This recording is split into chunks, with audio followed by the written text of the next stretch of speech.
तो गाइस कैसे हैं आप लोग। आशा करते हैं आप लोग बहुत ज़्यादा बढ़िया होंगे। आप लोगों के प्यारों सपोर्ट से हम लोग भी काफ़ी ज़्यादा अच्छा है। जैसा कि आपने थंबनेल में देखा होगा कि आज का टॉपिक क्या मतलब आज क्या बताने वाला है राहुल भाई, किस टॉपिक पे बात करने वाला है। तो जी बताने वाला ये हूँ कि विदाउट टारगेट वाली जॉब आफ्टर 10th कैसी कैसी होती है, ये बताने वाला हूँ जी। तो 10th के बारे में अगर जो आप लोग बहुत कोई कहते हो कि भैया थोड़ा 10th के बारे में बताइए, मैंने सिर्फ 10th तो पढ़ा हुआ, तो कैसी कैसी जॉब्स मिलती है। तो उन्हीं में से एक है ये मतलब कॉल सेंटर जॉब। ठीक है, कॉल सेंटर में ही बताने वाला हूँ। विदाउट टारगेट वाली जो होती है ना, कॉल सेंटर बहुत प्रकार के होते हैं, टारगेट होते हैं, विदाउट टारगेट होते हैं। तो उन्हीं में से एक के लिए मैं बात करने वाला हूँ कि विदाउट टारगेट वाली जॉब कैसी होती है, क्या होता है, इसका डिटेल प्रॉपर मैं इस वीडियो में बताने वाला हूँ कि विदाउट टारगेट वाली कॉल सेंटर जॉब्स का डिटेल आफ्टर 10th पास। ठीक है जी।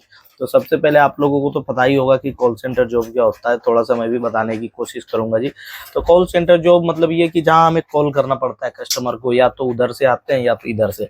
बट विदाउट टारगेट का मतलब ये हो गया कि उधर से ही आएंगे कॉल हमारे को कुछ क्वेरी वगैरह पूछने के लिए। ठीक है, जैसे कि आपको बता दिया जाए कि जैसे हम फ्लिपकार्ट, अमेजोन, ये बहुत सारे ब्रांड्स में काम करते हैं बहुत लोग। तो हम लोग जैसे कोई प्रोडक्ट मंगाए, एग्जाम्पल से ये रिमोट हमने मंगाया, कुछ इसमें निकल गया प्रॉब्लम, ठीक है, तो हम कॉल करते हैं ना कस्टमर सपोर्ट के लिए, जी ऐसा है आपके प्रोडक्ट में एक डिफेक्ट मिल गया, मुझे सही नहीं है, एक्सचेंज कराना है या मुझे रिटर्न चाहिए, जो भी चाहिए, रिफंड के लिए भी अप्लाई करना होता है। तो कॉल भी करते हैं हम लोग बहुत सारी बातें करने के लिए। ठीक है, तो ये हो गया जी विदाउट टारगेट वाली। इसमें कोई टारगेट नहीं है, क्योंकि भाई किसी से जबरदस्ती तो हम कॉल नहीं करवा सकते। उधर से ही जो आएगा उनके प्रॉब्लम को हम लोगों को सॉल्व करना है, ऐसा है जी। उधर से कॉल आएंगे तब, और उसके लिए हमें वेट करना होगा, ऑफिस में रहना होगा, और उधर से जैसे ही कॉल आते हैं हम उन्हें जवाब देंगे कि हाँ जी सर आपका ये प्रॉब्लम है, तो ये है सोल्यूशन, जो भी होगा आपको उन्हें मतलब क्लियर करना उन प्रॉब्लम्स को। ठीक है, तो इसी के बारे में बात करने वाला हूँ।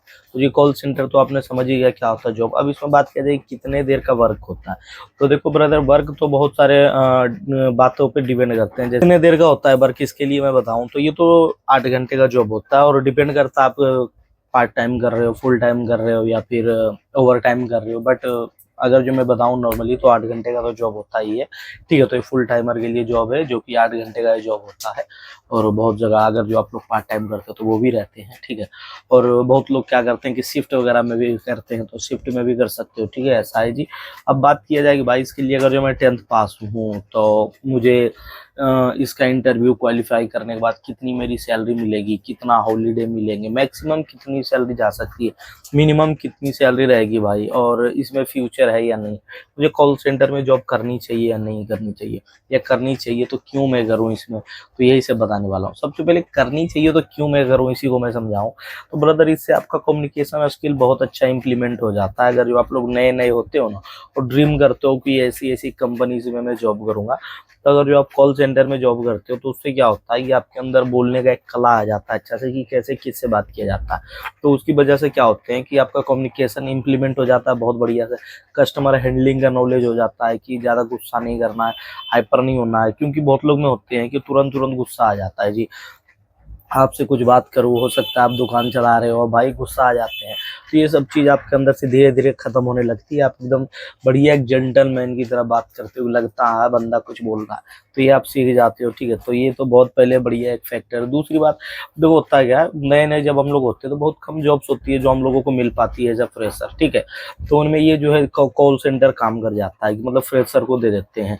तो कॉल सेंटर में करने से ये हो जाता है कि आप एक्सपीरियंस यहाँ से ले लेते हो, जैसे कोई भी उसके बाद जॉब करोगे तो कॉल सेंटर करने का एक फ़ायदा ये हो जाता है कि इसके बाद कोई भी जॉब करो उसमें इसका फ़ायदा हो जाता है। कौन ऐसी जॉब है जिसमें कम्युनिकेशन का यूज नहीं होता, अधिकांश जॉब में आपका कम्युनिकेशन स्किल मैटर कर जाते हैं।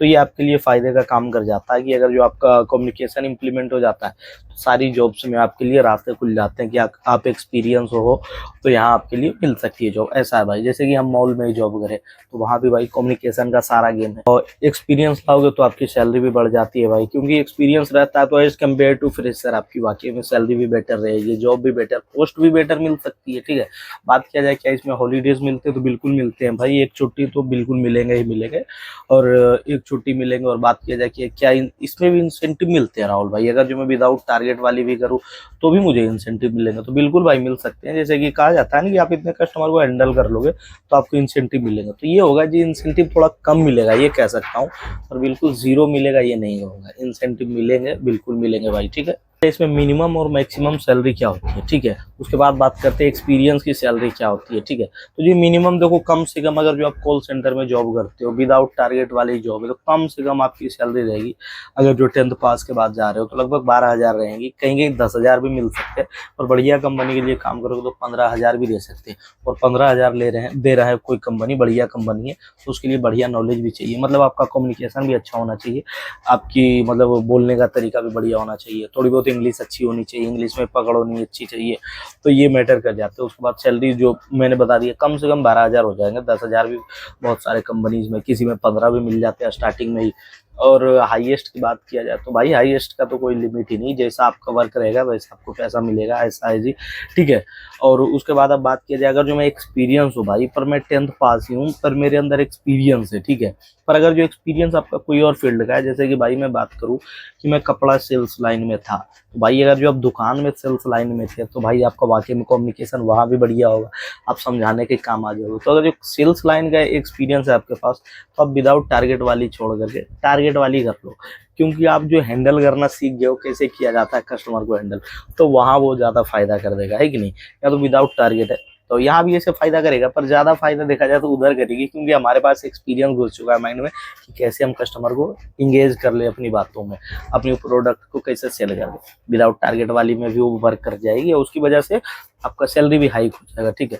तो आपका अगर जो एक्सपीरियंस है, जैसे कॉल सेंटर में ही, या फिर टारगेट किए हो या विदाउट टारगेट किए हो, तो यहाँ आपको फायदा मिल जाएगा। टारगेट वाली की हो तो भी यहाँ सैलरी में ग्रोथ मिल जाएंगी। जैसे कि एग्जांपल किसी नए नए लड़के को अगर जो 12,000 रुपये दे रहे हैं, तो पक्का आपको 15-16,000 रुपये देंगे। और बाकी डिपेंड करता है आप कितना दिन का एक्सपीरियंस लिए हो, ये भी मैटर करते हैं ना, कि आपके अंदर कितना दिन का, मतलब कितने महीने का एक्सपीरियंस है, कितना एक्सपीरियंस है, ये भी मैटर कर जाती है। तो और भी अच्छा सैलरी मिलेगी, बढ़िया बढ़िया कंपनी में काम करो तो और ज़्यादा अच्छा सैलरी मिलेगी। तो ऐसे है, ठीक है। उसके बाद किया जाए क्या, ड्रेस के लिए इन सब कंपनीज में पैसा देने की जरूरत पड़ती है, तो पैसा वैसा नहीं लगता है भाई, ठीक है। जो पैसा मांग रहा है वो फेक है। तभी मैं एक बात को सही कह सकता हूँ कि ऐसे कह दे कि राहुल जी ऐसा है, हमारे कंपनी का ये ड्रेस कोड है, आप ये जो है ऐसा करिए, कपड़ा आप सिलवा करके आइए, हमारे यहाँ जॉब कीजिए, 1 महीने के बाद आपको सैलरी के साथ आपका ड्रेस का भी हम पैसा दे देंगे। ये हो सकता है, ये नहीं कि अभी दीजिए पैसा, हम बाद में आपको रिफंड करेंगे। हम ही को बोल दे कि कपड़ा ले लो आप, क्योंकि मुझे क्या पता कैसा क्वालिटी का कपड़ा आपको पसंद। जैसे बहुत बहुत लोग क्या कहते हैं कि आप पैसा दे दीजिए, आपके लिए हम कपड़ा ला देंगे। भाई मेरे को बढ़िया क्वालिटी का कपड़ा चाहिए, हो सकता है वो लो क्वालिटी का दे दिया, तो डायरेक्ट कह दिया करे कि ऐसा करो, ये ड्रेस आप ले आइए, ताकि हम बढ़िया बढ़िया मतलब अपने अंदर जो क्वालिटी का दिल करे वो पहन सके। जैसे स्कूल वगैरह में क्या होता है, वो ये थोड़ी कहते हैं कि हम ही देंगे तुम्हें ड्रेस, पैसे दो मुझे, नहीं, कह देते हैं ब्लैक एंड व्हाइट का जी हमारा कोड है, आप ये पहनिए, अब आपकी इच्छा, आप कैसा क्वालिटी का आप सिलवाते हो, ऐसा है भाई। तो पैसा मांगने की कोशिश कर रहा है, आप लोग भी समझदार हो, कोई बेवकूफ़ नहीं, उनकी इंटेंशन को समझ लेते हो तो पैसा मत दीजिएगा, ठीक है। और बाकी उम्मीद करते हैं जो जो समझाना था इस वीडियो में हमने समझा ही दिया है। वीडियो देख करके अच्छा लगा तो प्लीज़ लाइक करिए, और अच्छा लगा तो कमेंट करिएगा, और अच्छा लगा तो अपने दोस्तों से शेयर कर दीजिएगा। 10th के बाद मतलब विदाउट टारगेट वाली जॉब कैसी कैसी होती है कॉल सेंटर में, ठीक है। और अच्छा लगा सब्सक्राइब करके जरूर सपोर्ट करें भाई, ठीक है। तो चलिए मिलते हैं किसी और वीडियो में, तब तक के लिए जय हिंद दोस्तों, बाय, लव यू मेरे प्यारे भाई।